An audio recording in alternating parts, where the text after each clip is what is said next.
Inside ADX Florence, where the most dangerous inmates eat alone. ADX Florence, officially the United States Penitentiary, Administrative Maximum Facility, sits in the high desert of Colorado.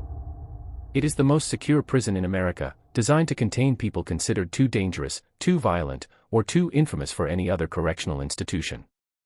Inside its concrete walls are convicted terrorists, cartel leaders, mob bosses, and inmates whose violence behind bars forced the federal government to isolate them permanently. There are no group yards, no shared cells, and no cafeterias. Meals are delivered through steel slots, timed, monitored, and controlled. Using verified Department of Justice data, federal court filings, Bureau of Prisons, BOP, reports, and credible journalism, this documentary explores the hidden world of food inside ADX Florence, how isolation shapes the mind, how control becomes the point, and why even a plastic spoon can become a threat. The place where silence eats first. If you stand in the desert of Fremont County just after sunrise, the world feels almost peaceful. Cold air slips across the open plains, the mountains carve the horizon, and the silence settles heavy enough to feel like a weight. But just beyond that quiet stretch of land sits a place where silence isn't peace, it's punishment. They call it ADX Florence. The Alcatraz of the Rockies. The end of the line. And according to federal court filings, former wardens, and Justice Department reports, it was built for one purpose: to control the most dangerous men the U.S. justice system has ever encountered. But the story you're about to hear isn't about escapes, riots, or high-profile cases. It's about something smaller, stranger, and far more revealing. It's about how food works inside the most secure prison in America. Because at ADX Florence, meals don't come on cafeteria trays. There are no lines. No voices. No shared tables.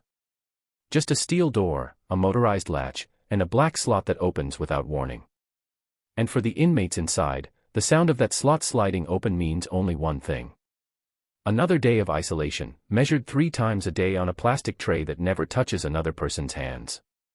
The story begins with a discovery, a small one, almost invisible unless you know what you're looking for. According to a 2015 lawsuit filed by several ADX inmates, each meal arrives cold. Not lukewarm. Cold. Sometimes the milk is frozen. Sometimes the bread is stiff.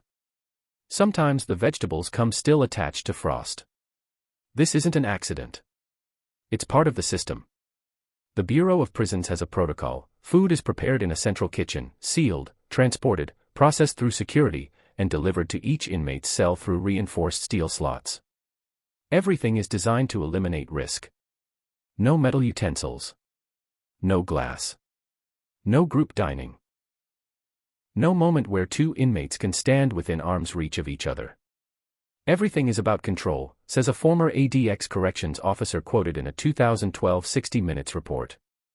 You control movement, speech, contact, even the way a man eats. But here's the part most people never think about. At ADX, meals aren't just nutrition. They're psychological architecture. The men held here, terrorists, gang leaders, bombers, serial killers, often committed crimes where power played a central role. They dominated, manipulated, threatened, or harmed others. And in this prison, the federal government strips that power from them piece by piece. Even breakfast is a reminder. You're not in control. We are. Let's zoom in closer. Imagine a cell the size of a parking space. 12 feet long. 7 feet wide. Concrete on every surface. A bed poured from the same block that forms the wall. A sink the size of a lunchbox. A narrow slit of a window angled upward so you can see nothing but sky. And in that cell sits a man, maybe a mob captain, maybe a terrorist, maybe a gang leader whose influence once stretched across cities. But here, no one listens to him. No one looks at him. No one shares a table with him. When breakfast comes, it arrives without warning, a sharp buzz, a metallic clank, and the slot slides open. A tray is pushed through, oatmeal, milk, a boiled egg, maybe fruit. Sometimes it's more calories than he needs, sometimes it's less. But the quality is always the same, minimal, bland, controlled. He picks it up. Sits on the concrete bed. And eats alone, with nothing but the hum of fluorescent lights to keep him company. It's quiet enough that he can hear his own heartbeat. Researchers who study isolation, people like Dr. Craig Haney of UC Santa Cruz, referenced widely in federal litigation, say that eating alone day after day can reshape a person's mind. Humans are wired to share food. To talk. To look someone in the eye while lifting a fork. Strip that away long enough, and the ritual becomes mechanical. And then, eventually, meaningless. One former ADX inmate, interviewed anonymously in a 2013 Denver Post investigation, described meals this way. You stop tasting it. It stops being food. It's just something you do so you don't die. But the truth gets stranger. Inside ADX, the most dangerous inmates don't get the same meals as everyone else. Not exactly. According to Bureau of Prisons policy, if an inmate uses utensils as weapons, even plastic ones, he's placed on what's known as the special meal protocol. Everything becomes harder to weaponize. Harder to throw. Harder to use against staff. Some meals come pre-cut. Some are softer.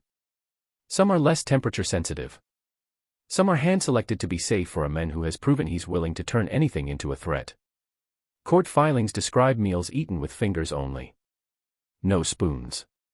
No forks. Just hands. One inmate reportedly weaponized his food tray by sharpening the edge against concrete. After that, his trays were swapped for flexible foam-like material. Inside ADX, even lunch becomes a security operation. Let's take you deeper, into H Unit, one of the most restricted wings in the entire federal prison system. According to DOJ filings in terrorism cases, H Unit houses inmates on communications management status. These are men whose words, if shared, could trigger violence outside the walls. Every letter, every phone call, every communication is monitored. But meals? Those aren't just monitored. They're observed. Each delivery is documented. Each tray is scanned. Each slot opening is logged by timestamp. Some cells have fortified feeding boxes, small square compartments where the tray slides in, is sealed, and then retrieved only after the inmate steps back. A kind of airlock for dinner plates. The inmates see nothing but the slot. Staff see nothing but risk. But here's the question that matters, the one that turns a story about prison food into something deeper. What does eating alone, 3 times a day, for years, actually do to a person? Psychological experts have answers. Court records from Baycoat v. Federal Bureau of Prisons, 2012, and subsequent filings provide chilling descriptions. Inmates begin talking to themselves. They eat slower. They pace around the tray. Some stop eating altogether. Some hoard food because it's the only thing they can control. Some refuse meals just to create a moment of disruption, the only form of protest available. One former inmate wrote in a sworn declaration, "Meals are the only time you know for sure that a human being is on the other side of the door." Think about that. At the most secure prison in the United States, the moment a tray slides into a cell might be the closest thing to human contact an inmate gets all day. But the story doesn't end there. Because food isn't just a daily ritual. It's a weapon, used by both sides. Staff can withhold certain privileges related to meals. Inmates can refuse meals to protest conditions. Investigators can track behavior based on leftovers. Nutrition logs become intelligence documents. And in rare cases, extremely rare, according to the Bureau of Prisons, inmates attempt to contaminate or throw food at officers. In response, some are placed on restraint feeding protocols, where trays are replaced with sacks containing soft, non-throwable items. Most prisons call this a sack meal. ADX calls it a security measure. Every choice, every calorie, every tray is a dance between safety and sanity. Now let's step inside a single day at ADX Florence. Not through drama. Not through speculation. But through what we know from verified reports and federal documentation. 5 a.m., lights. Not harsh, but enough to signal morning. No one wakes gently here. 5:30 a.m. Breakfast delivery. A guard approaches each cell. The slot opens. The tray passes through. The slot closes. There's no eye contact, no words exchanged unless necessary. 6 a.m., inmates eat. Some rush. Some savor. Some stare at the food like it's a foreign object. Eating is less of a meal and more of a schedule point. 9 a.m., security check. Every item in the cell is logged, including leftover food. 11:30 a.m., lunch. Usually cold by the time it arrives, according to inmate lawsuits. Sandwiches, fruit, processed items. 12 p.m., silence. Isolation thickens. The cell swallows sound. A man's mind becomes the loudest part of the room. 4:30 p.m., dinner. The final tray of the day. Sometimes still warm.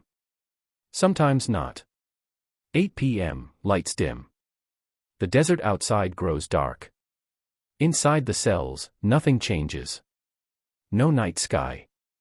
No moon. Just concrete walls and the taste of a dinner that barely had taste at all. But this documentary isn't about sympathy or punishment. It's about understanding. Because when a prison designs an entire system around the idea that a spoon can be a weapon, when it builds a place where men eat alone for years, when silence becomes the default, you begin to see something important. Food isn't just food. It's psychology. It's control. It's power. ADX Florence is known for housing the most dangerous inmates in America. But in many ways, the prison itself is the most powerful entity inside its own walls. It decides when you eat, what you eat, how you eat, and whether the act of eating feels like living, or simply surviving. As the chapter closes, picture this. A man once feared across continents, now sitting cross-legged on a concrete bed. A plastic tray on his lap. A cold dinner cooling more by the minute. No voices. No company. No choices. Just silence. And the hum of surveillance. And 3 meals a day that remind him, again and again, that in ADX Florence, the state decides when he takes his next bite. This is where the story begins. Where punishment meets psychology. Where the quiet is louder than the screams of a million maximum security cells. Because inside the most secure prison in America, the first thing to disappear isn't freedom. It's humanity. The tray, the slot, and the shadows behind them. If Chapter 1 showed you how meals function inside ADX Florence, Chapter 2 takes you deeper, past the concrete walls, past the silence, and into the system behind the system.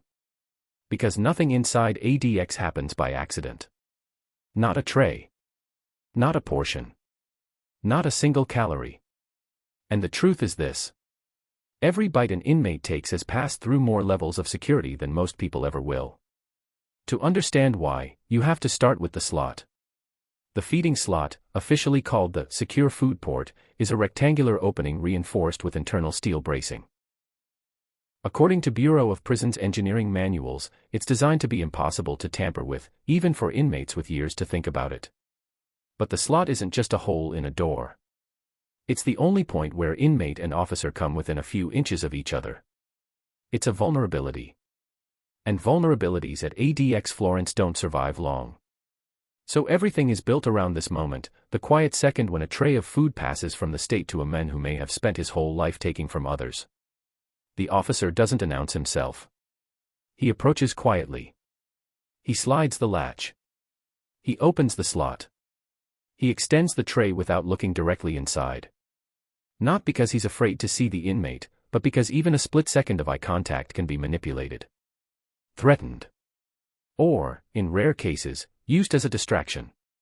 According to incident reports referenced in federal court filings, inmates have attempted to grab an officer's wrist. Throw liquids through the slot. Jam the slot to prevent it from closing. Use the moment as a diversion to cause a disturbance. All of which led to even tighter protocols. Today, the slot opens for seconds. Officers are trained to move with swift, mechanical precision. Close. Lock. Step back. Scan. Move on. No conversation. No hesitation. No humanity exchanged. Just one tray after another. The tray itself is a piece of ADX engineering. Court documents describe them as shatter-resistant, non-cutting, and contraband-proof. They're made of dense plastic, thick enough to hold shape, soft enough to prevent breaking into sharp pieces. There is no metal. No glass. Nothing that can be sharpened. The spoon, too, is plastic, a small, flexible tool shaped less like cutlery and more like a child's toy. To the average inmate elsewhere, these items are annoyances. To the average officer, they're precautions. But to the Bureau of Prisons, they're policy, the result of decades of incidents across federal facilities. At ADX, policies aren't theories. They're scars turned into rules. Now picture the kitchen, the first layer in this multi-layered system. Despite the myth, ADX Florence does have a central kitchen. Unverified claims that food arrives from off-site sources circulate often, but the Bureau of Prisons publicly states otherwise. Inside the kitchen, staff operate under intense surveillance. Every ingredient is logged. Every utensil is counted. Every station is checked before and after each shift. Even the simplest actions, chopping lettuce, boiling pasta, portioning rice, are double-checked, triple-checked, and monitored by cameras feeding directly into the control center. Former staff have described the kitchen as sterile, quiet, and almost surgical. And yet despite the structure, the food isn't luxurious. It's not gourmet. It's bulk, institutional, and nutritionally balanced enough to avoid lawsuits. But quality isn't the point. Safety is. Every meal is designed around two principles. Limit the risk of anything being weaponized. Limit the risk of inmates interacting with one another. Food is processed, portioned, sealed, and stacked onto carts, all under security supervision. Then the carts move. Through corridors. Past checkpoints. Through locked gates. Up reinforced elevators. Into units where some of America's most dangerous inmates are held. The movement of those carts is a choreography of caution. 2 staff minimum. Eyes forward. No unnecessary conversation. Every door locked behind them before the next opens. The prison doesn't trust chance. It trusts the system. But here's where the story turns darker, because the deeper you go into ADX Florence, the more you see something else. Meals aren't just regulated. They're weaponized, psychologically. And the most chilling part? Sometimes the inmates don't even realize it. Let's step inside D Unit, one of the general population wings, if such a term even applies at ADX. General population here doesn't mean what it does in any other prison. It means men who aren't under special administrative measures and haven't attacked staff, but still require 23-hour isolation. In D Unit, the feeding schedule is more predictable. The slot opens at roughly the same times each day. The trays are similar. The portions are consistent. But monotony becomes its own punishment. According to inmate declarations in Baycode v. BOP, the repetition becomes suffocating. The same menus. The same flavors. The same sounds. The same walls. One inmate wrote, "You eat because your body demands it. But your mind stops caring. The food could be cardboard and you wouldn't notice." Another wrote, "After enough years, the taste doesn't matter. It all blends together. You start to forget meals as soon as you finish them." This phenomenon is well documented in studies on sensory deprivation and solitary confinement. When a person's environment never changes, their brain begins to dull its own responses. Colors seem less vivid. Time moves slower. Meals lose flavor. Inside ADX, the world is a loop that never breaks. Now compare that to H Unit, the unit for inmates under communications restrictions. Here, every moment of the meal is monitored. Every tray is documented. Every calorie is logged. Why? Because some of the men housed here have used food to send signals before. Hidden messages. Symbols drawn in condiments. Attempts to pass notes with wrappers. Codes marked on bread. Patterns left in leftovers. Even unconfirmed incidents resulted in increased security, because in ADX, the response to any potential breach is the same. Tighten the system. Then tighten it again. And again. Food becomes a language the prison refuses to let inmates speak. But here's where the story shifts again, into a more human dimension. Because for all the talk of danger, risk, and security, for all the cold protocols, For all the mechanical delivery, there are moments, rare, flickering, fragile, when food becomes something else.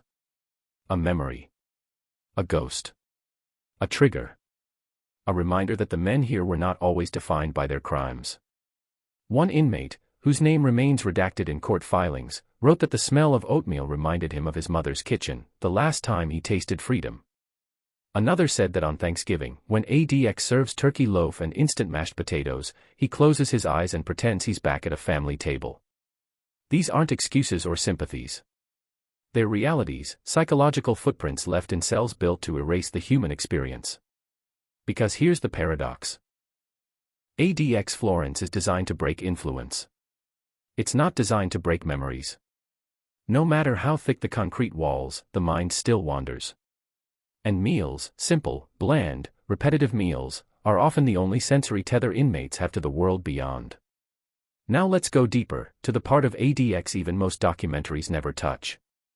The Special Security Protocol for Meal Refusal.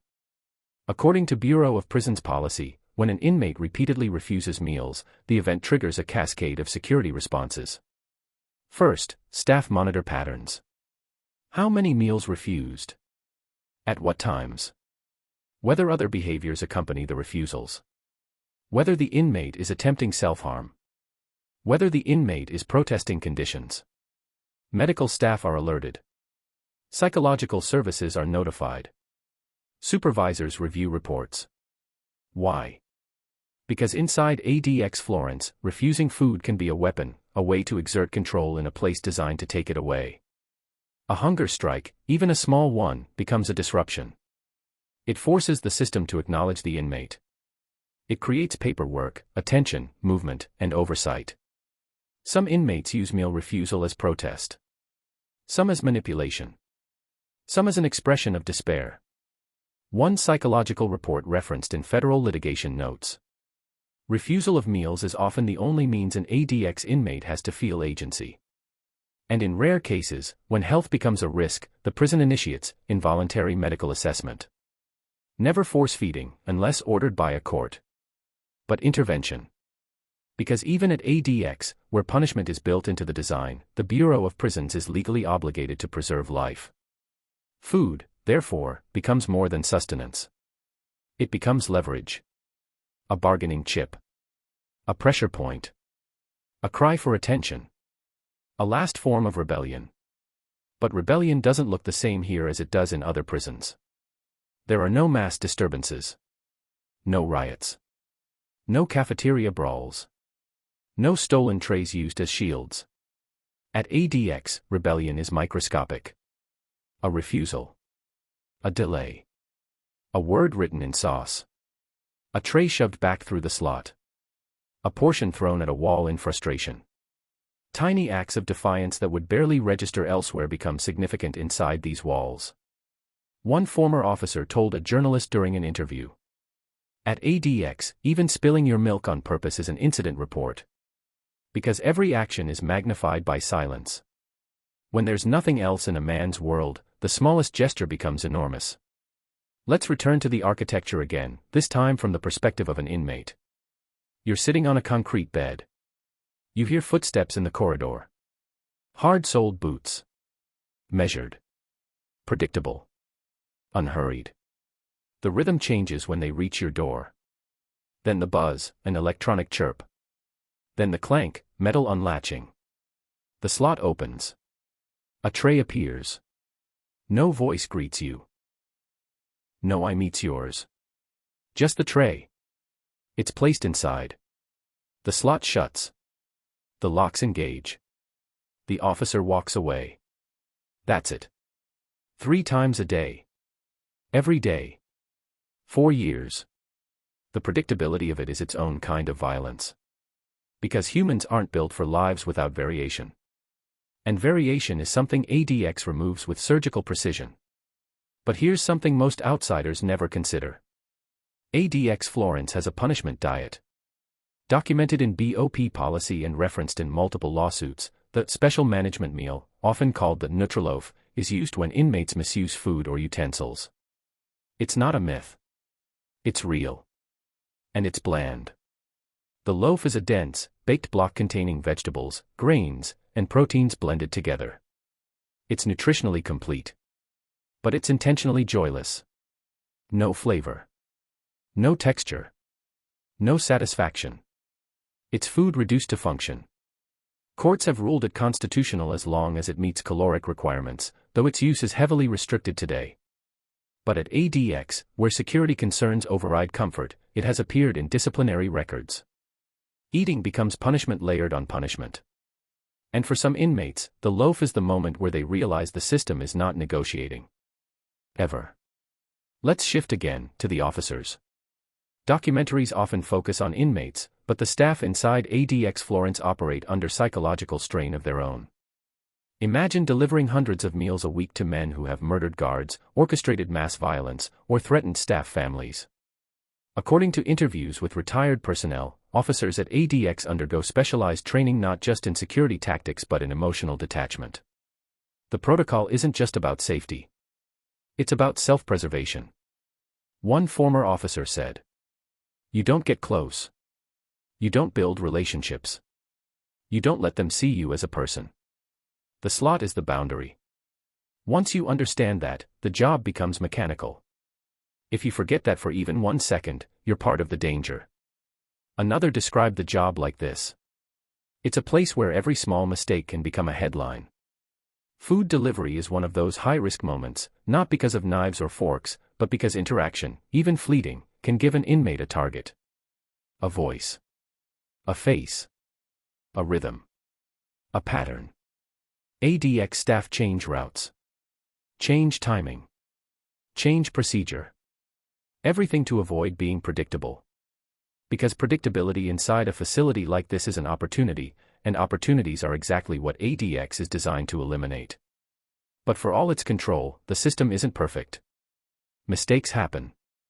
And when they do, they echo. One former inmate described a day when lunch arrived late, by nearly an hour. The entire tier erupted.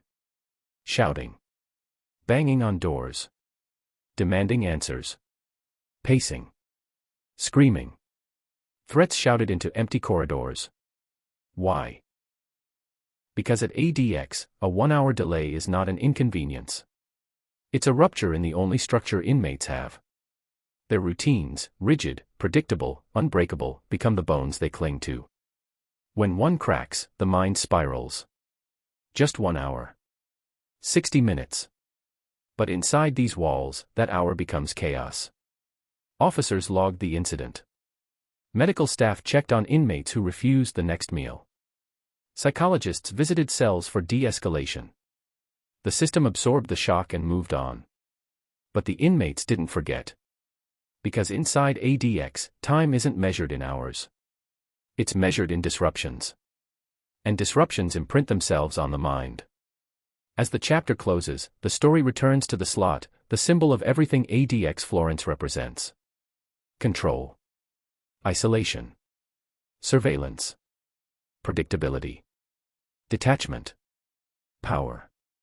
Behind that slot, a tray slides in. Behind that tray is a kitchen. Behind that kitchen is a policy. Behind that policy is a history of violence, manipulation, and complexity. Food is the simplest thing in the world. But inside ADX Florence, nothing is simple. Not the tray. Not the slot. Not the silence. Not the act of eating alone, 3 times a day, until the concept of meal dissolves into routine. ADX Florence is a machine. And meals are one of its gears, small but essential. They keep the system running. They keep the inmates alive. They keep the officers safe. They keep the prison predictable. And in a place designed to contain men who once thrived on unpredictability. That predictability is the ultimate punishment. This chapter ends where the next begins. With a question no one inside ADX ever escapes. What happens when a man lives long enough in silence that even food becomes a memory instead of an experience? Because at ADX Florence, the slot is the only doorway that ever opens, and even that door never leads out. The men who eat in the dark. If the first 2 chapters showed you how meals function inside ADX Florence, This chapter reveals who eats behind those doors, not with sensationalism, not with exaggeration, but with the cold, documented truth of what these men were before isolation stripped them down. Because inside ADX Florence, the how is mechanical. But the who? That's psychological terrain, unstable, unpredictable, and carved by decades of violence and consequence. These are not ordinary inmates. These are federal cases etched into public record, men whose names once flashed across courtroom transcripts, FBI bulletins, national broadcasts, and sentencing memoranda. But in this story, we're not glorifying crimes. We're examining how the most feared men in America eat in silence, alone, and under constant observation. And to understand that, you first need to understand the mindset behind the door. The first layer is obvious. Some inmates at ADX Florence come from backgrounds steeped in violence. Cartel enforcers, extremist leaders, prison gang generals. But violence alone does not earn a man a cell at ADX. The federal system sends someone here only when no other prison can safely contain them. The Bureau of Prisons uses criteria documented in public policy, federal court rulings, and past sentencing hearings. Among them, proven ability to orchestrate violence from inside prison. Risk of attacking staff. Previous attempts to escape. Acts of extreme violence inside other facilities. Ability to radicalize or influence other inmates. High-profile terrorism cases. Notorious crimes that pose national security risks. These men are separated from the world not simply because of what they did, but because of what they could still do. And so, when you imagine ADX, don't imagine chaos. Imagine control responding to intelligence. Imagine architecture built to contain psychology. Imagine a place where silence is not a punishment, it's a precaution. Let's begin with the terrorism wing, where some of the most heavily monitored inmates in the United States reside. Not names we need to repeat to grant notoriety, names already burned into public record for causing mass tragedy. These individuals live under something known as Special Administrative Measures, or SAMs, some of the most restrictive prison conditions in the world. Under SAMs, no communication except with approved attorneys. No speaking through vents. No contact with other inmates. No communal meals. All mail read by the government. Monitoring of every word spoken aloud. And their meals. Delivered under the tightest protocol in the building. Trays scanned. Cameras rolling. Officers instructed to avoid unnecessary interaction. Because in the past, according to documented terrorism investigations, even innocent-seeming items, like bread or packaging, have been used to hide messages. In this wing, eating becomes an act stripped of everything except necessity. One former ADX officer described it this way to a journalist. It's like feeding shadows. But not all men in ADX are terrorists. Some earned their place through violence inside the prison system itself. Correctional officers know the names of inmates who attacked guards, stabbed rivals, and built influence inside lesser prisons. These men are the architects of chaos, the ones who could turn a cafeteria into a battlefield with a single nod. In other prisons, they thrived on hierarchy. Food was currency. Control was measured by who ate first and who ate scraps. A gang leader could give an order over dinner and someone would die by breakfast. But at ADX, there is no hierarchy. No followers. No enforcers. No lieutenants. No soldiers. No soldiers. Just walls. And silence. Here, a gang general eats like a man with no army, tray delivered through a slot, portion identical to the inmate in the next cell. Imagine the psychological crash. A man who once ruled a unit of 200 inmates now receives his meal like he's invisible. No one bows.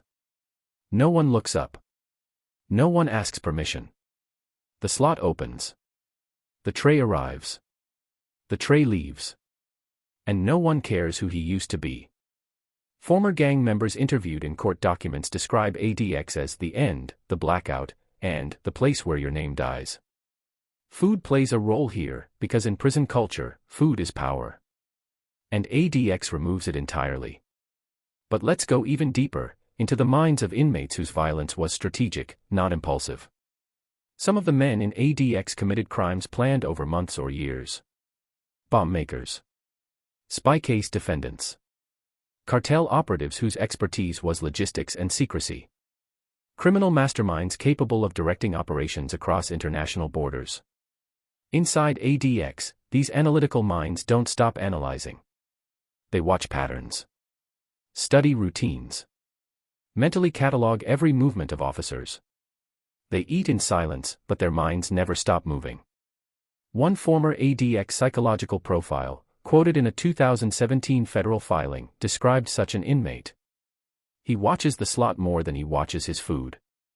This inmate analyzed the timing of meals, the angle of the tray, the speed of the slot closing, footsteps outside, the smell of different food trays, which officers switch shifts, which units receive meals first, the sound of carts approaching from different hallways. To him, meals are data points, information, patterns, variables. Not because he plans to escape, ADX is unscapable by design, but because the mind that once planned networks now turns inward, planning patterns inside a 7 by 12-foot cell. And isolation magnifies that intellect. It sharpens. It focuses. But it also corrodes. Because intelligence without purpose becomes paranoia. Now contrast that with another type of ADX inmate, the unpredictably violent. These are the men whose histories include sudden, explosive outbursts. Stabbings without warning. Assaults on staff. Attacks with improvised weapons. Acts of violence seemingly disconnected from reason. For these men, every meal delivery is risk management. Officers approach their cells differently. Stances shift. Movements tighten. Protocols double. Their trays are often pre-modified. Softer food. No detachable items. No utensils at all. Some eat with their hands, not because the prison is cruel, but because the prison has already learned the consequences of giving them anything else. These are men for whom the feeding slot is the closest thing to human interaction they will ever experience, and even that is filtered through layers of caution. In one documented case from a federal lawsuit, an inmate hurled his meal tray at the door so violently that the impact left food dripping across the small window for hours. He wasn't protesting the food. He was protesting the silence. The routine. The weight of a world that never changes. These outbursts are rare, but in a place defined by anticipation, even one outburst reverberates through the entire unit. Now let's step into one of the most misunderstood categories of ADX inmates. Men whose crimes involved extreme public attention. High-profile defendants. Names that shook headlines. Faces on breaking news banners. Trials broadcast on national television. These men, regardless of whether they're influential, become security risks simply because attention follows them. And ADX was built for inmates who create too much attention to be housed anywhere else. Inside the walls, these inmates lose the identity the world once projected onto them. They become a number. A schedule. A tray. Meals for them are stripped of symbolism, no special treatment, no special restrictions, unless their case demands heightened security. But psychologically, they are men whose identities were once defined by overwhelming public visibility, now reduced to total invisibility. A former ADX psychologist summarized it in a deposition. The men who were once seen by millions now live where no one sees them at all. For some, this erasure is punishment. For others, it's relief. But for all, it creates dissonance, a psychological rift between who they were and who the system now forces them to be. And meals become a reminder. In the outside world, their names were loud. Inside ADX, the only sound is the tray sliding across concrete. But the truth gets even more complicated. Because for all the categories and profiles, not every inmate in ADX is a monster, nor is every man there beyond redemption. Some ended up here through pathways built on trauma, mental illness, or environments that rewarded violence long before the justice system intervened. These men eat the same meals, live under the same protocols, and face the same silence, but what happens to them psychologically can be very different. Some deteriorate. Some stabilize. Some cling to memories. Some cling to faith. Some drift. Some fold inward, becoming ghosts in quarters built to contain flesh and bone. A doctor who evaluated ADX inmates for a federal suit once wrote, "Isolation doesn't affect everyone the same way. But for some men here, the mind becomes the cell." And that is where the next turning point arrives. The role of memories in meals. For most inmates, meals are routine. For some, meals are identity. Because inside ADX, food becomes a time machine. A sensory link to a life they will never return to. A slice of bread can trigger the memory of a childhood kitchen. Soup can recall a grandmother who cooked on Sundays. The smell of beans can summon an image of a street corner, a family table, a lost life. One inmate wrote in a letter filed in a redacted court exhibit, "The meals remind me of my mother's cooking. That's the only thing in this place that doesn't feel like punishment." Another wrote, "Sometimes I take the smallest bites possible so the meal lasts longer. It's the only part of my day that feels normal." These men don't get to choose their meals. They don't see the kitchen. They never share a table. But the memories come anyway. Food becomes the only thread connecting their past to the present. And that thread, thin as it may be, is all some men have left. Yet there's a darker side to memory too. For other inmates, meals trigger anger, grief, loss. A smell reminds them of someone they killed.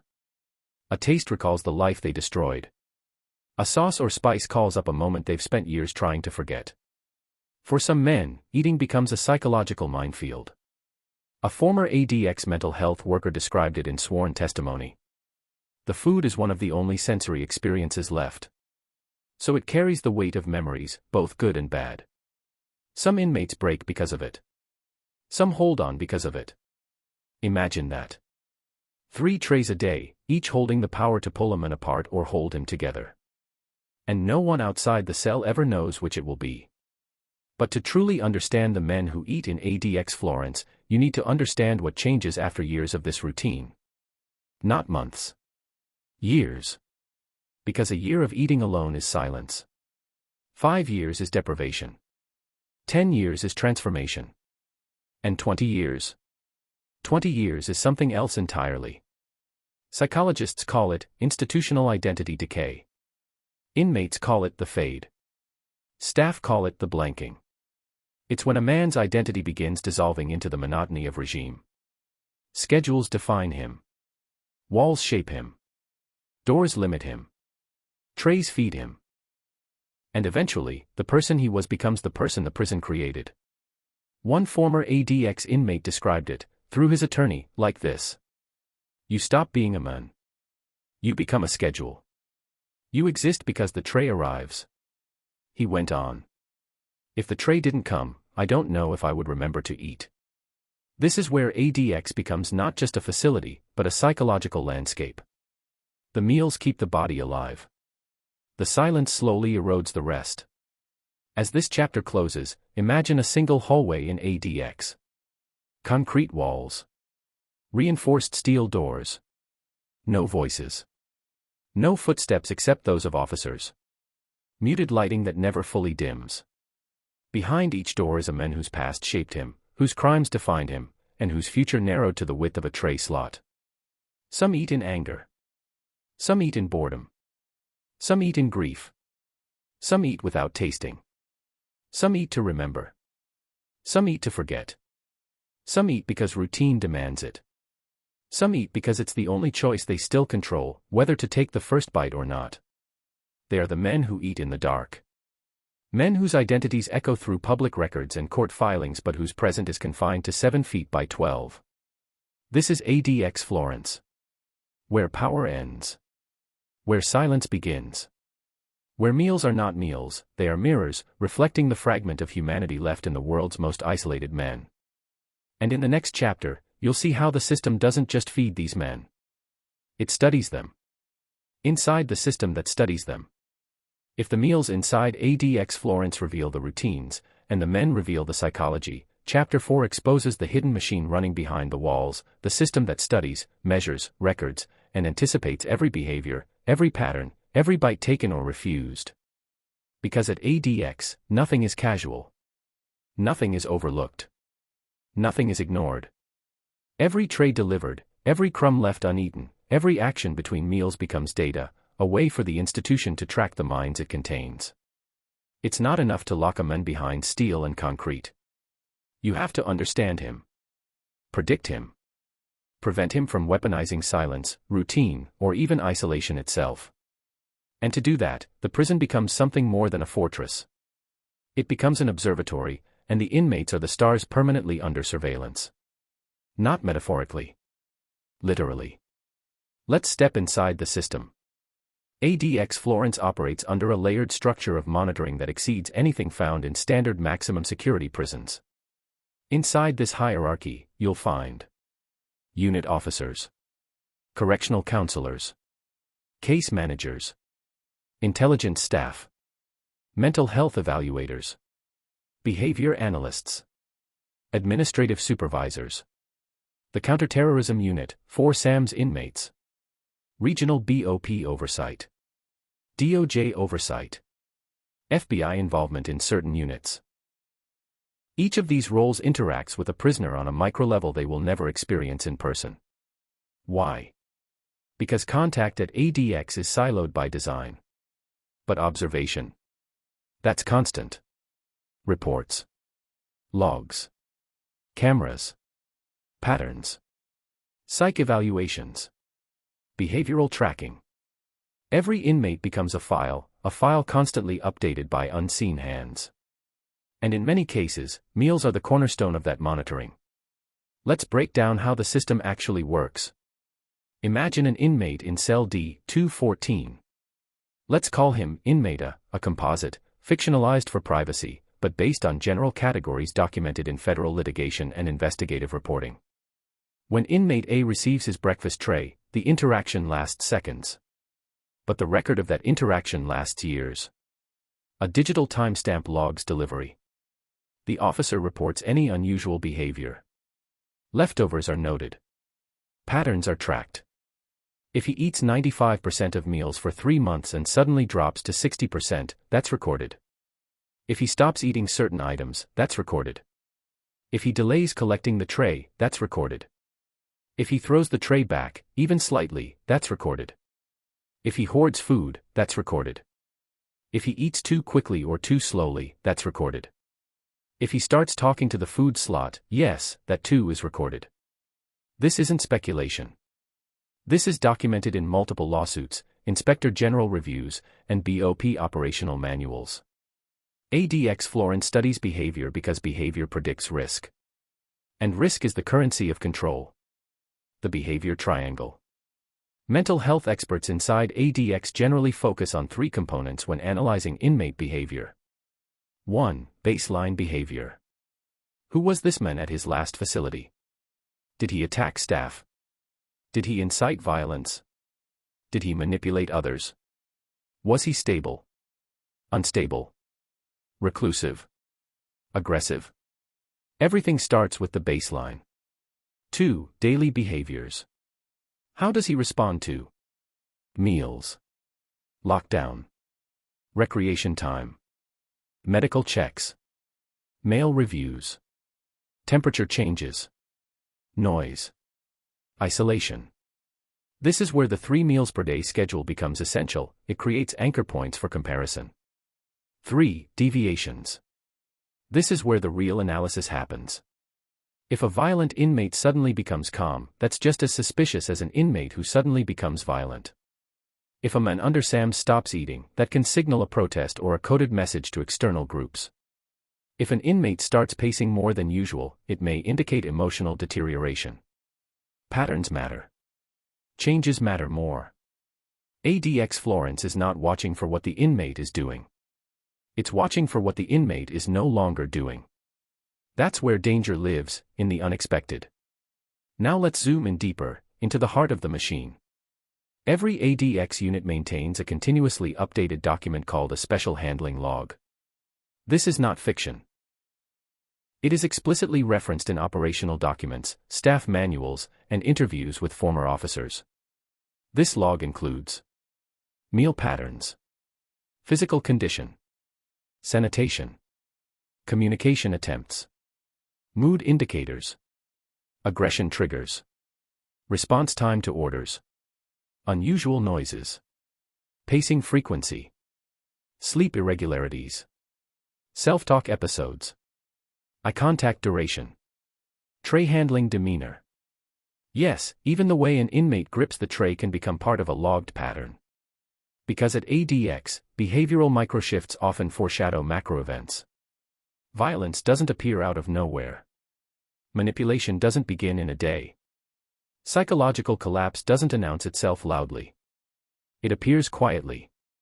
Gradually. In the margins. So staff are trained to track the margins. And meals, breakfast, lunch, dinner, are the 3 daily windows where those margins reveal themselves. Let's step into one of the lesser-known structures inside ADX. The Behavior Management Team, BMT.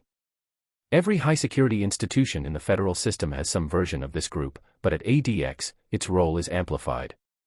This team includes a unit manager, a psychologist, a case manager, a lieutenant, a counselor, and sometimes a medical representative.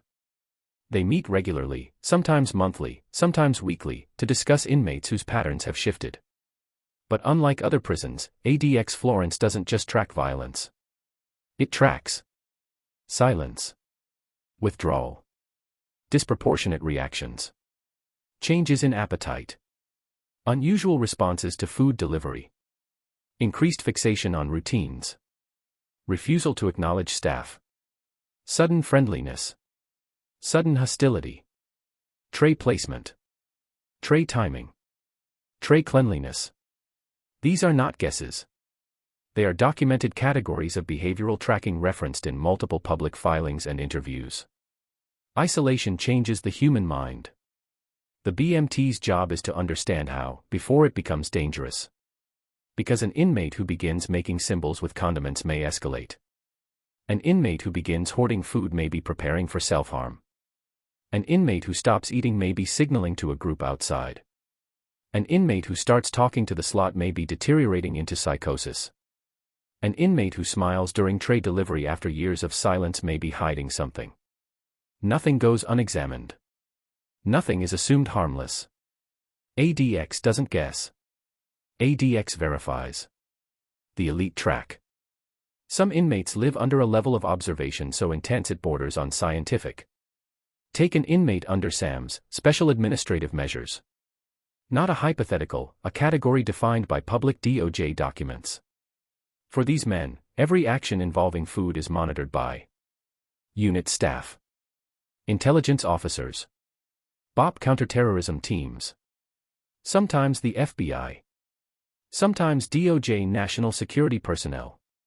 If they leave food uneaten, eat too quickly, eat too slowly, refuse meals, attempt to hide food, attempt to use packaging as communication, scrape patterns onto trays, drop bits of food into the toilet, throw food, hoard food.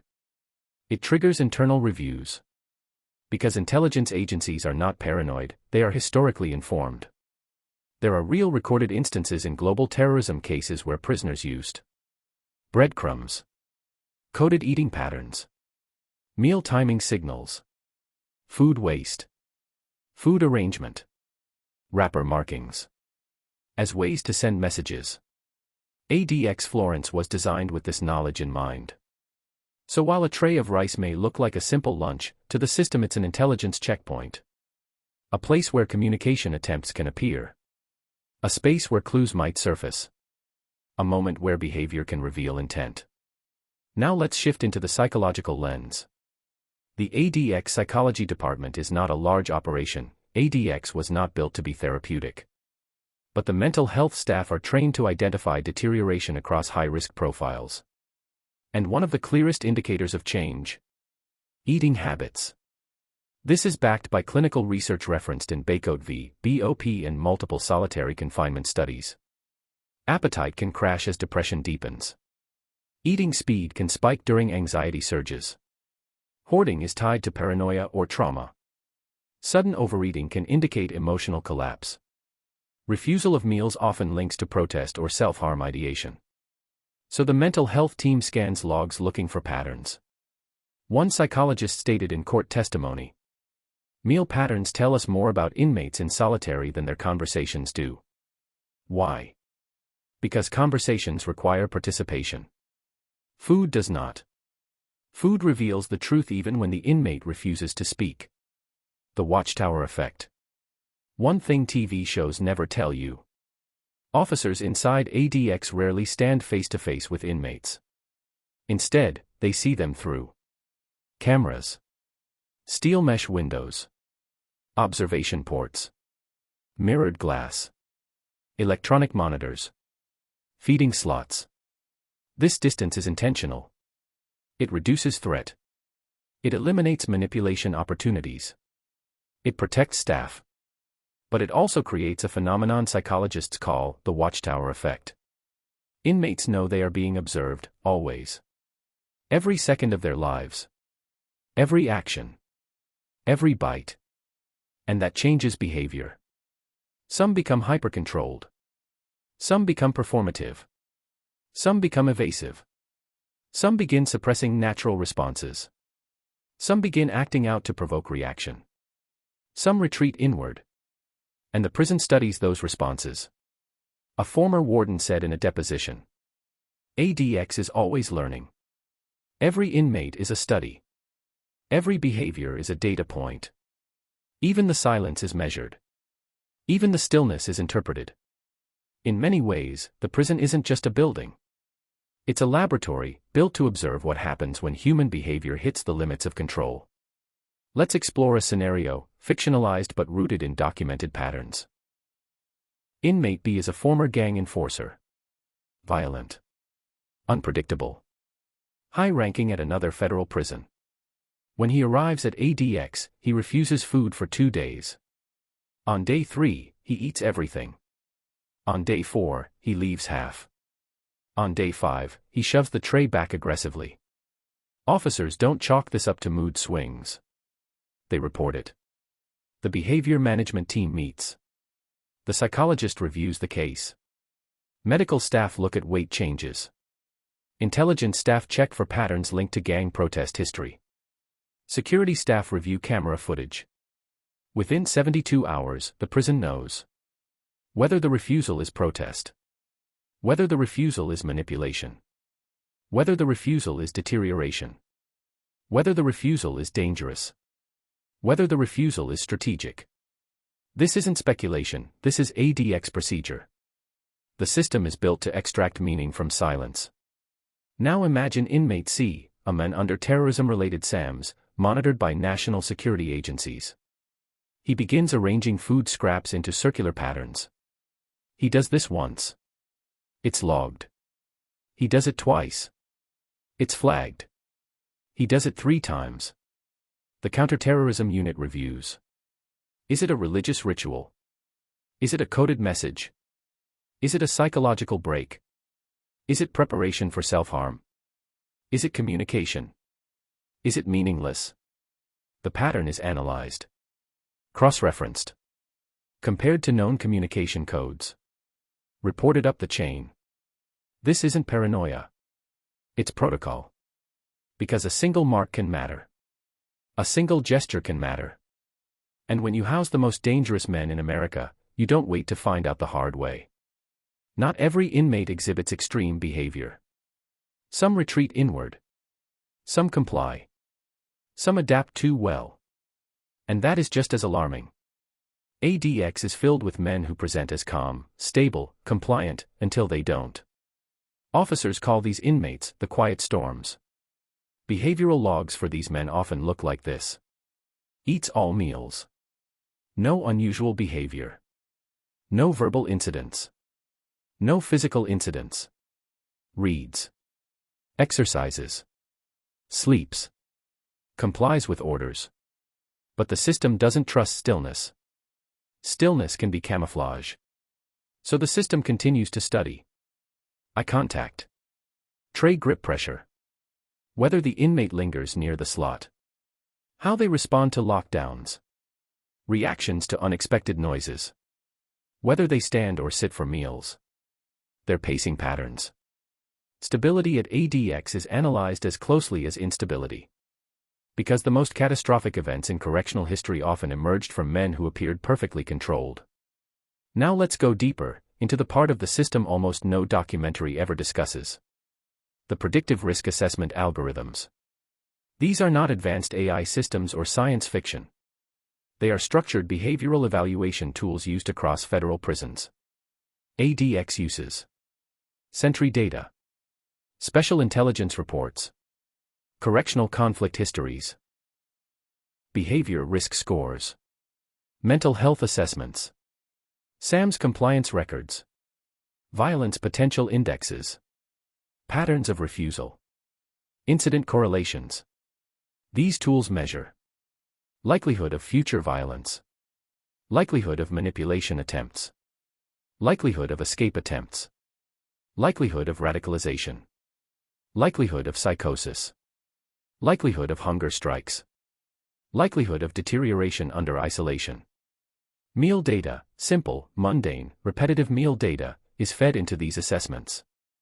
Because nothing is more consistent in an inmate's day than breakfast, lunch, dinner. These 3 checkpoints form the backbone of inmate profiling. You can fake calmness during a conversation. You cannot fake what you do in isolation 3 times a day when the routine never changes. ADX uses that truth to predict risk. Let's step into the office of a veteran unit manager, composite, but modeled on real positions interviewed publicly. Stacks of files. Behavior charts. Monthly logs. Incident reports. He's scanning for anomalies. Inmate D leaves vegetables uneaten. Inmate E eats only half of every meal. Inmate F arranges food by color. Inmate G hoards bread.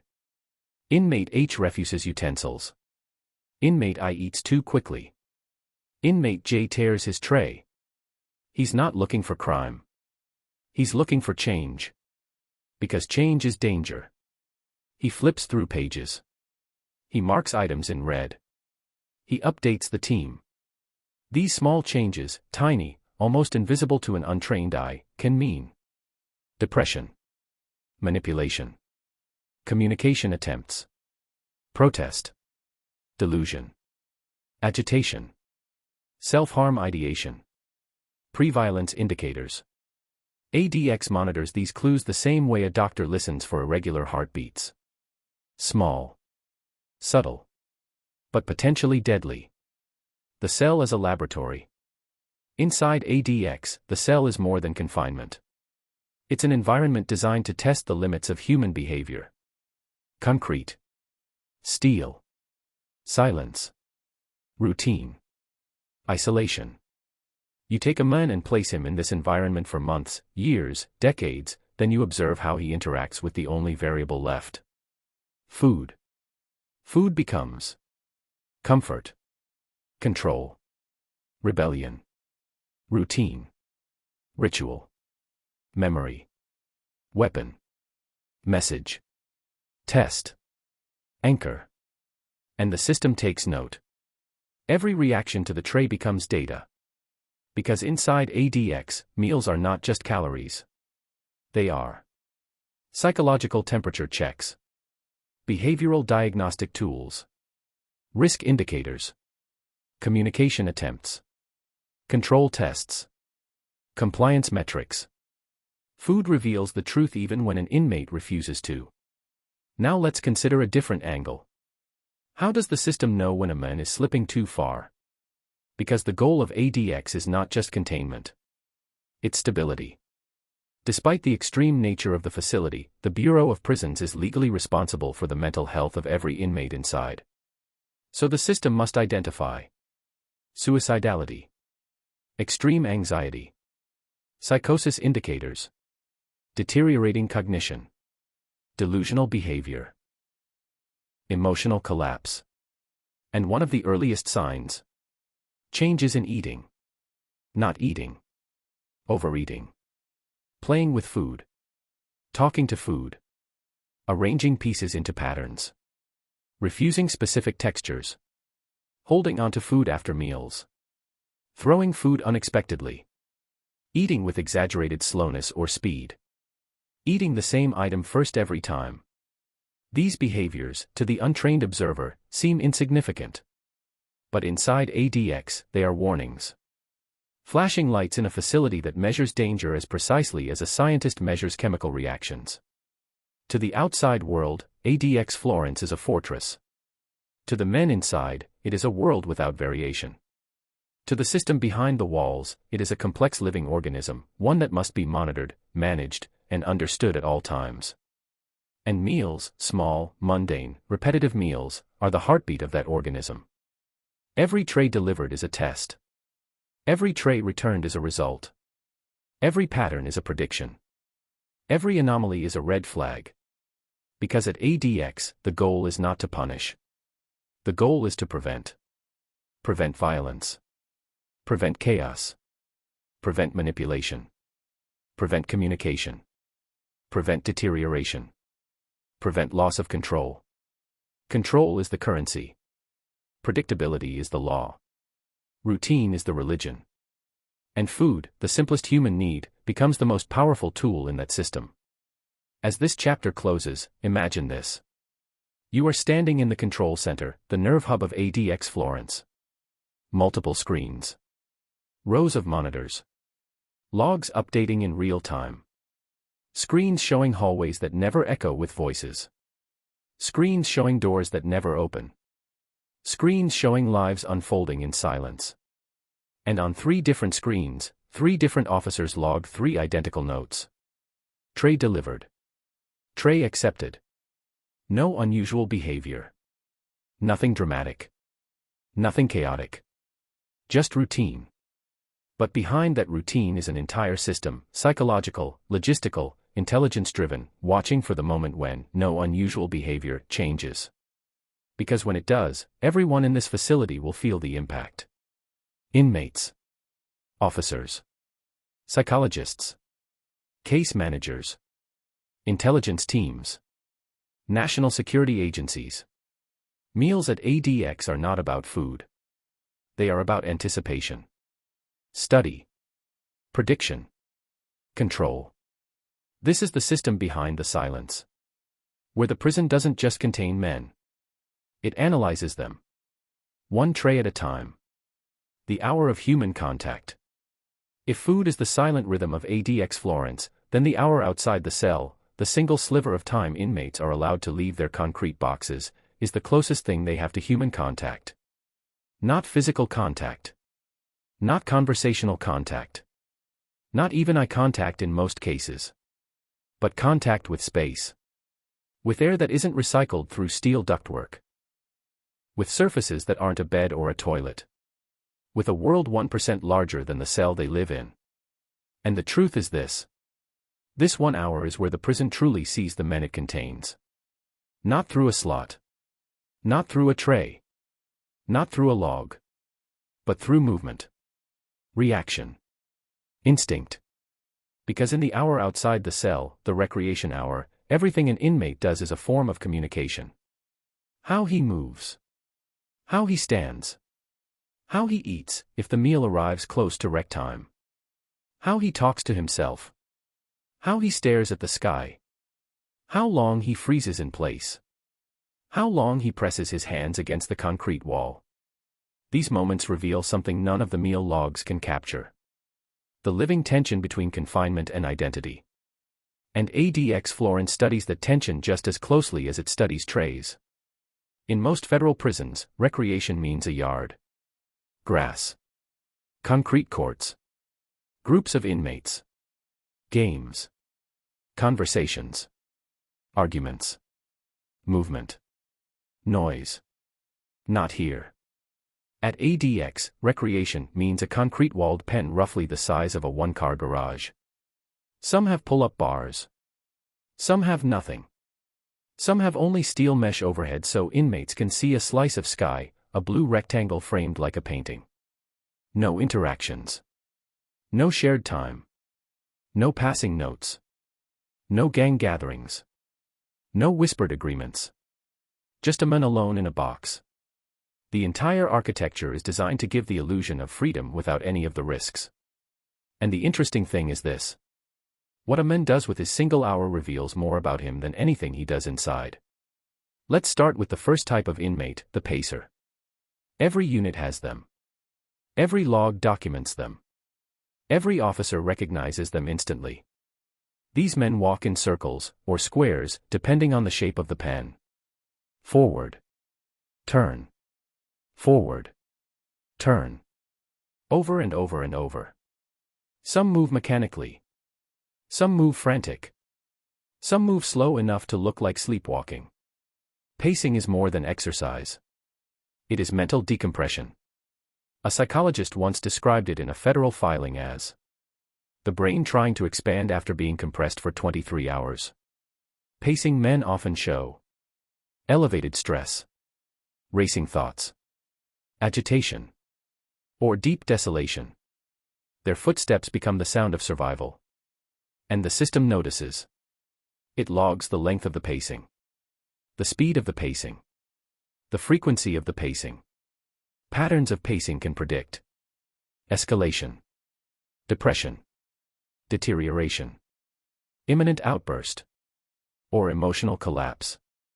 The hour becomes a test, and the inmate conducts it on himself. Then there is the observer. This inmate doesn't pace. He doesn't move much at all. He sits, or stands, or lies on the ground staring through the overhead mesh at a sky he hasn't touched in decades. He is not resting.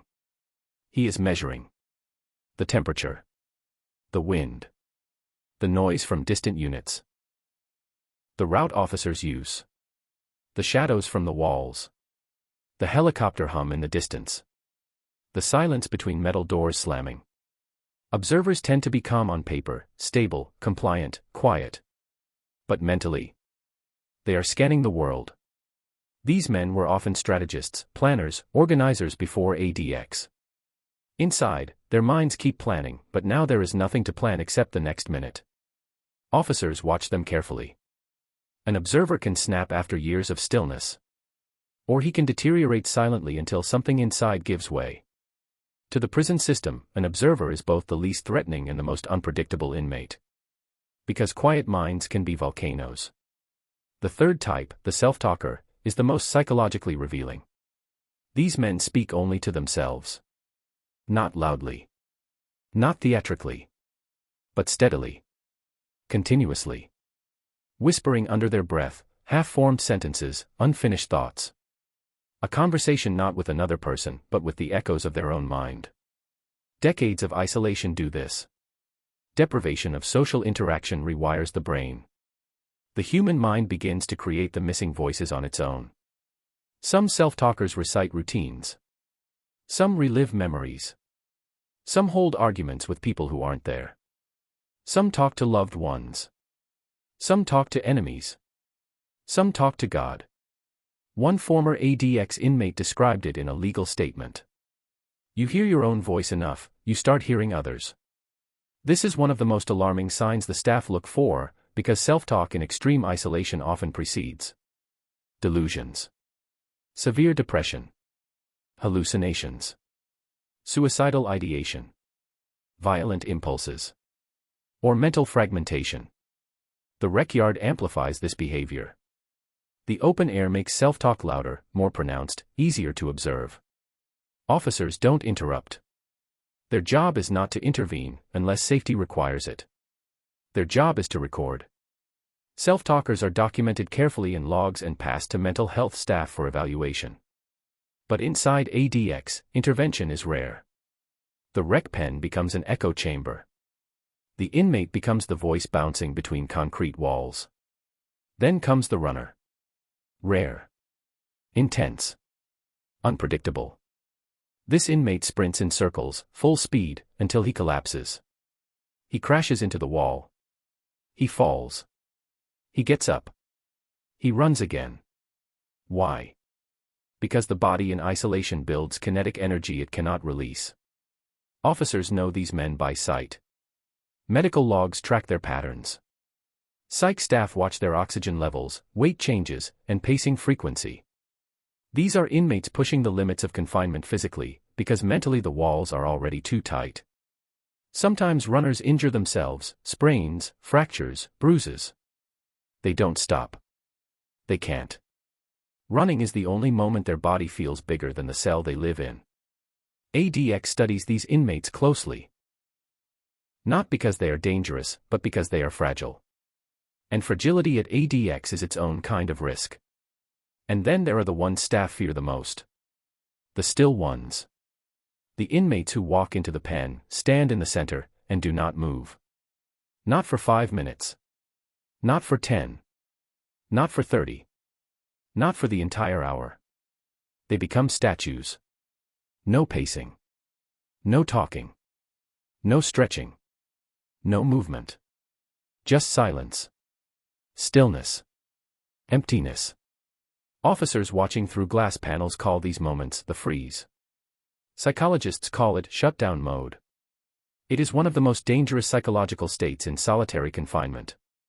It means the mind is collapsing. The will is fading. The self is dissolving. There are documented cases where inmates entered rec time walking and returned unable to speak. No violence. No outburst. Just quiet collapse. ADX monitors these moments intensely. Because men who freeze are men reaching a point the human brain is not designed to survive. But the most revealing part of rec time isn't the behavior. It's the transition. The moment an inmate leaves the cell. And the moment he returns. Let's break it down. When an inmate is let out. Shackles click. Hands cuff behind his back. A team of officers escort him. He is guided through multiple doors. Each door opens and closes individually. These transitions are carefully monitored not out of cruelty, but necessity. Some inmates have attacked officers during these transfers in other prisons. Some have escaped restraints. Some have staged breakdowns to lure guards close. At ADX, every motion is choreographed to minimize risk. But what officers watch most is how the inmate reacts to the open space. There are 3 primary reactions documented in behavior logs across multiple cases. 1. Hesitation. The inmate freezes at the threshold, overwhelmed by the sudden expansion of space. 2. Urgency. He rushes forward, desperate to reach the open air. 3. Detachment. He moves mechanically, unaffected, as if nothing matters anymore. Each reaction tells the system something different. Hesitation suggests emotional collapse. Urgency suggests mental overload. Detachment suggests dissociation. And the system notices each one. Now let's talk about the food connection. Rec time often happens near a meal, either before lunch, after lunch, or before dinner. Why does this matter? Because behavior around food changes when the inmate has tasted air. When a man in isolation interacts with the sky, even for a few minutes, his appetite shifts. Some become hungrier. Some lose appetite entirely. Some rush through their meal. Some ignore it. Some hold the tray longer. Some place the tray down carefully as if trying not to break the illusion of the outside world. These after-rec behaviors are documented in detail. For example, a man who eats aggressively after rec may be escalating emotionally. A man who refuses to eat after rec may be experiencing psychological overload. A man who organizes his meal in compulsive patterns may be coping with the return to confinement. A man who stares at the tray before eating may be dissociating. A man who eats standing up may be refusing to re-enter the mental confinement of sitting. None of this is guesswork. These observations appear in redacted logs and expert reports submitted in federal lawsuits. In isolation this extreme, the simplest action becomes a diagnostic tool. Even the way a man lifts a spoon becomes a window into his mind. Now let's examine the moment of return. When rec time ends, the inmate is ordered back to the door. Cuffs on. Shackles on. Officers escort him back. Doors open one at a time. Doors close one at a time. But the real moment, the moment that tells the truth, is when he steps back into his cell. Some inmates pause at the threshold. Some step forward immediately. Some look up. Some look down. Some sigh. Some shake their heads. Some do nothing at all. But their eyes always say something. A former ADX psychologist described it like this. The eyes tell you whether the inmate is coming back into the cell or disappearing into himself. Some return grounded. Some return shattered. Some return furious. Some return numb. And the system sees the difference. Because these reactions correspond directly with meal refusal, meal hoarding, aggressive eating, ritualistic eating, pacing, self-harm indicators, psychosis, depression, violence. Rec time is not a break. It is an X-ray. It shows what the cell hides. There's another layer, one most documentaries never touch. Staff behavior shifts during rec time too. Officers become more alert, more watchful, more protective of their distance. Not because they fear attack, though that is always a factor, but because rec time is when an inmate's psychological state is at its most exposed. This is when the officers can see true anger, true despair, true exhaustion, true instability. And it affects them too. Officers at ADX, in interviews and legal statements, often explain the emotional tension. You see the switch happen. A man comes out one person and goes back in another. The system studies the inmate. But the officers experience the transformation firsthand. Another overlooked element. The sound. For 23 hours a day, ADX is nearly silent. But during rec time, small sounds become enormous. Shoes scraping concrete. Breathing. Pacing. Metal clinking. Muttering. Footsteps from distant units. Wind hitting the mesh overhead. These sounds echo through the unit. Inmates hear each other faintly, not enough to communicate, but enough to know someone else exists. And that alone can be destabilizing. One ADX inmate described it in a letter. When I hear another man's footsteps, I want to remember his face. But I can't. So the footsteps become ghosts. Psychologically, this faint awareness of others magnifies loneliness rather than easing it. And when the man returns to his cell, that ghostly awareness follows him. Meals after hearing another inmate often show faster eating, slower eating, agitation, hoarding, tray refusal, pacing, yelling, self-talk. Because interaction, even distant, indirect interaction, becomes overwhelming after years of silence. There's another truth the prison system studies closely. Who asks for rec time, and who doesn't? Some inmates beg for it. Some dread it. Some refuse it entirely. A refusal of rec time is a major warning sign at ADX. It often indicates severe depression, psychosis, intense fear, inability to face open space, complete mental shutdown. When a man chooses the cell over the sky, the cell has become his world, maybe the only world he can tolerate. And that is not freedom of choice. It is psychological surrender. The system marks these inmates carefully. Because a man who stops seeking the sky is a man slipping into a psychological decline so deep it becomes dangerous. But the most revealing behavior of all comes when rec time intersects with food. Sometimes the prison brings a meal moments before the inmate returns. This is not a test, just scheduling. But to the observant eye, this moment becomes a psychological snapshot. Here's the breakdown. After rec, an inmate who collapses into the meal. Emotional exhaustion. High risk for depression. After rec, an inmate who aggressively devours the meal. Agitation, stress spike. Possible violent ideation. After rec, an inmate who refuses the meal. Psychological overwhelm. Possible protest behavior. After rec, an inmate who arranges the meal into patterns. Obsessive coping mechanism. Possible dissociation. After rec, an inmate who stares without eating. Dissociative freeze. High mental health red flag. The system monitors these patterns because isolation magnifies reactions the way a magnifying glass intensifies sunlight. Small behaviors reveal big truths. As this chapter draws to its close, picture this. A man steps into a concrete pen. He looks up at a rectangle of sky. For 1 hour, he breathes air that didn't pass through a filter. For 1 hour, he moves without counting steps.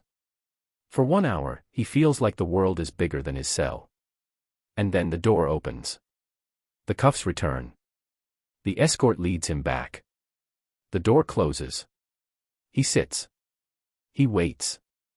The slot opens. A tray slides in. And everything that happened in the hour before, the pacing, the stillness, the running, the muttering, the staring, the silence, determines how he lifts that tray. Because inside ADX Florence, the hour outside decides the 23 hours inside. And the 23 hours inside decide the men. The system studies all of it. Every day. Every inmate. Every meal. This is the hour of human contact. A glimpse of freedom that reveals more than freedom itself ever could. The last door. For 5 chapters, you've moved through the corridors of ADX Florence with the same limited perspective the inmates live with, through trays, slots, concrete yards, silence, and observation. You've seen the routines. The patterns. The way the system studies the men who eat alone. But now the story reaches its final chamber, the last door, the one no documentary crew has ever filmed, the one no visitor ever walks through. Not the physical door at the end of a hallway. Not the administrative door where records are filed. Not the courtroom door where sentences are read. This is the psychological door. The door a man walks through only after years, sometimes decades, in the world's most controlled environment. Some call it the breaking point. Some call it acceptance. Some call it transformation. Some call it disappearance. Inside ADX Florence, that door is the true end of the line. And in this final chapter, you'll see what it looks like when a man reaches it. Not through dramatization. Not through sensationalism. But through patterns documented across solitary confinement research, legal testimonies, federal psychological evaluations, and inmate accounts collected over decades. Because behind the last door is the answer to a question people rarely ask. What happens after the world disappears? Let's begin with a truth most people never consider. At ADX Florence, the sentence written on paper, life, 50 years, 30 years, is only half the punishment. The other half is time itself. Time compressed. Time elongated. Time twisted into a shape the human mind is not designed to understand. 23 hours a day in a box. 1 hour in another box. 3 meals. 3 slot openings. 6 officer passes. Dozens of surveillance points. Thousands of minutes alone. After enough years, time becomes a companion and an enemy. Inmate letters submitted in federal filings describe the effect like this. Time becomes a loop. You live the same day until the day becomes you. After 10 years, the days stop having names. Isolation eats time, then it eats memory. Psychologists who've studied ADX inmates, some voluntarily, some through legal proceedings, describe the same transformation. A man's world shrinks until it fits inside his own thoughts. The last door is the moment when that world becomes all he has. To understand that door, you must understand the progression. And like everything inside ADX, progression begins with routine. It starts small. A man stops paying attention to the taste of food. He stops noticing temperature changes. He stops reacting to officers' footsteps. He stops recognizing whether a day was Monday or Friday. The tray arrives. He eats. The tray leaves. He waits. Days blend not because of monotony alone, but because monotony becomes identity. The routine becomes the man. And then something shifts. The mind begins to rewrite itself around isolation. For some, the last door approaches slowly, step by step. For others, it arrives suddenly, a jolt, a break, a moment of collapse. Let's walk through the stages. Stage 1, the numbing. In the early years, a man resists. He maintains rituals. He paces for exercise. He thinks about his old life. He remembers faces, names, moments. He tells himself, I will not let this place change me. But the place doesn't need to change him quickly. ADX Florence is patient. The routine erodes the edges of identity. The silence dulls internal voices. The lack of sensory input starves the brain of stimulation. After enough months, then years, the numbing begins. Not emotional numbness, cognitive numbness. Inmates describe this stage in legal interviews.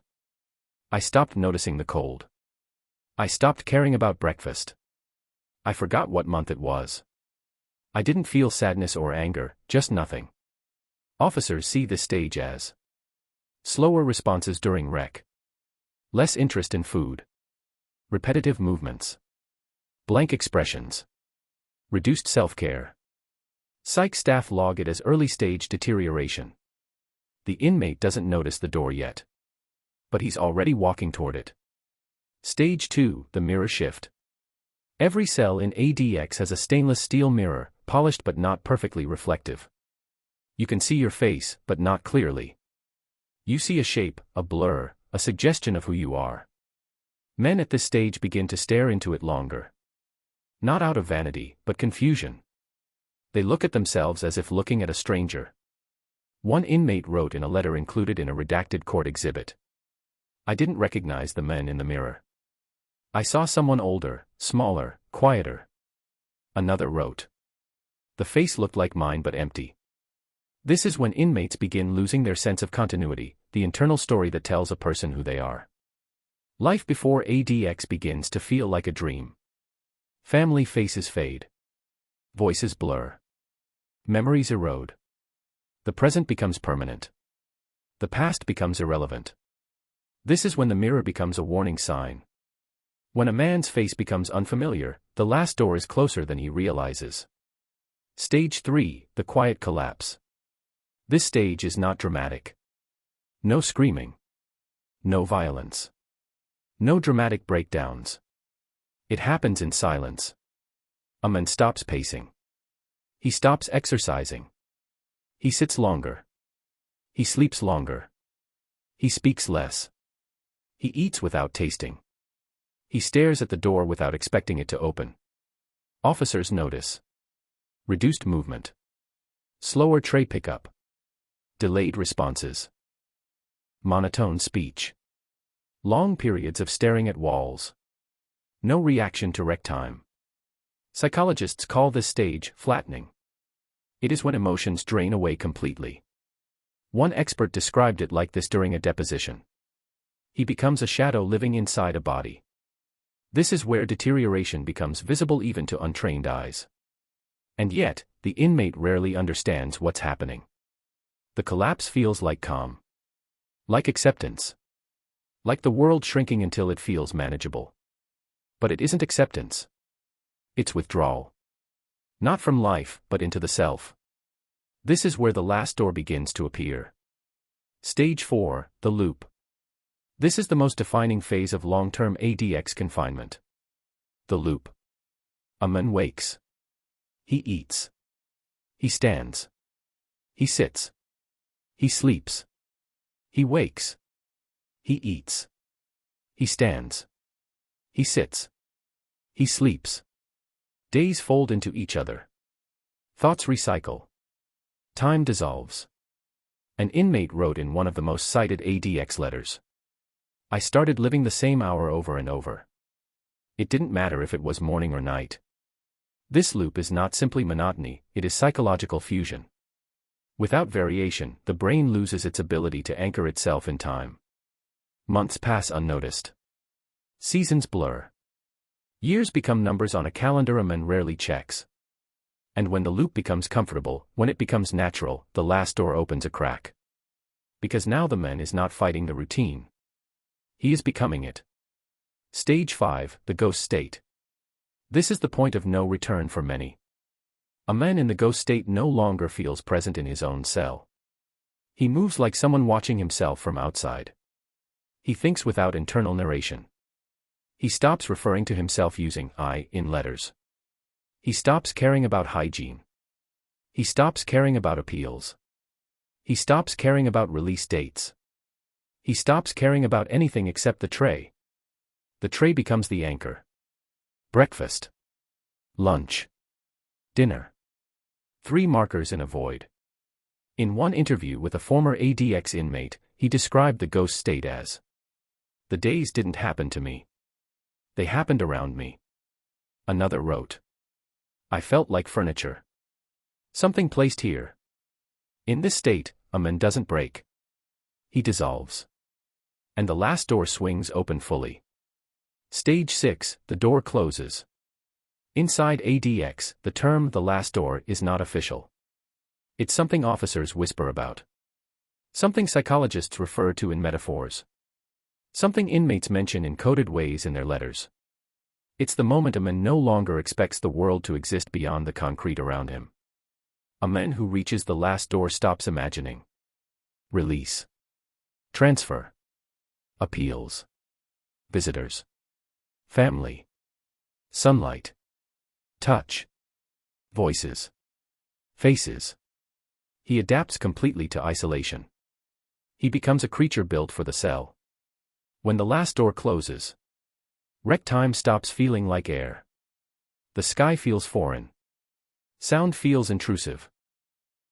Food becomes mechanical. Officers feel like distant shapes. Days lose meaning. Identity evaporates. A former ADX psychologist described it like this: "The final stage of long-term solitary is not madness. It is vacancy. This is the true end of the line. Not death. Not violence. Not execution. Not confrontation. But absence. A living man, with a beating heart and functioning lungs, who no longer participates in reality.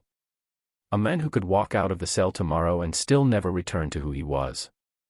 A man who lives only inside the loop. A man who eats because the tray comes. A man who exists because the schedule demands it.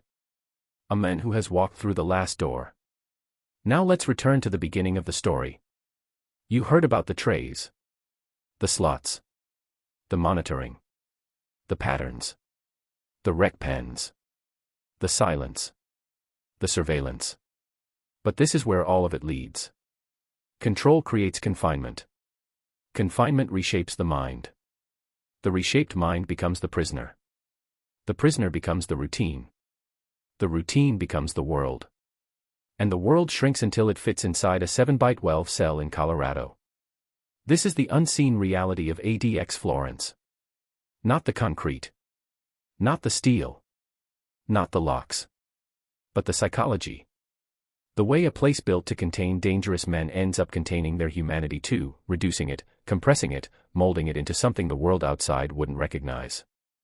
Let's end where the story truly ends, not with violence, not with escape, not with headlines. But with silence. The silence of a man sitting in a cell as the slot opens one last time. A tray slides in. The slot closes. The man stares at the tray. He picks it up. He eats without tasting. He places it back. He sits. He waits. And life continues, quietly, endlessly, behind the last door. ADX Florence is a place built on certainty. A place where risk is removed. A place where routine is weaponized. A place where silence becomes both punishment and companion. But the true story of ADX isn't about chains or locks. It's about what happens to a man when his world becomes small enough to hold in one hand. When the slot becomes the only doorway that opens. When the tray becomes the only thing that enters. When time becomes the only visitor. When memories fade and silence grows. When identity dissolves into routine. This is where the story ends.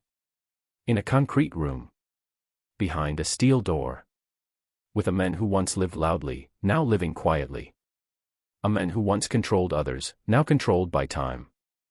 A man who once walked in the world, now walking in circles inside himself. The end of the line is not death. Not isolation. Not punishment.